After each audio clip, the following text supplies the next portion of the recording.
Hi everyone. In this video, I'm going to talk about causality in econometrics. So basically, there are some research questions that we are interested in causal effect, not the prediction. For example, suppose we launch some training program and we want to analyze whether this training program caused the student performance either to increase or to decrease, or maybe it actually did not affect at all. And in this kind of question, actually, we need some tools actually to draw causality. But in this video, I will talk about theoretical way of drawing causality. And in the next videos, I'm going to introduce these empirical tools. So let's firstly look at the descriptive statistics. Suppose we launch this training program, and at the end we got the following statistics. And as you see, the ones who were trained, at the end of the day, the average grade is 3.2, and the one who did not get trained, the average grade is 4.5. And if we just naively compare these two groups, actually we need to conclude that indeed training program decreased the student performance, because the one who did not train, at the end of the day, they got higher grade on average than trained people. But can we do that? Can we just naively compare these two groups? Not, because these two groups are not comparable. It's like we are comparing apple with bananas.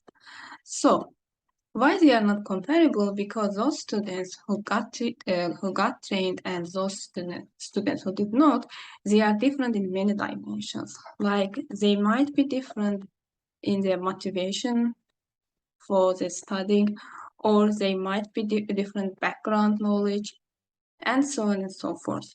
And since they are different in those dimensions, those numbers at the end of the day, like 3.2 and 4.5, they represent those dimensions as well. So basically, we only see the final numbers, but we don't know which factors actually led these final factors. So if we just associate these final numbers for the training program, we might be false, because it might be the case that the school launched this training program only for bad performing students, and indeed training increased their performance. But since their background knowledge or their motivation was less than non-trained students, at the end of the day they couldn't actually reach these students.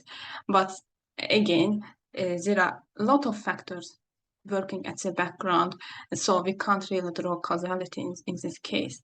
So then what we need to do theoretically to draw causality, we need counterfactual. So this is a keyword in causality literature. So actually, if we in real life observe counterfactual, we wouldn't have actually causal inference part in econometrics, because we will be done at all. But since we can't observe this counterfactual, we basically the econometricians came up with some tools. So what's counterfactual?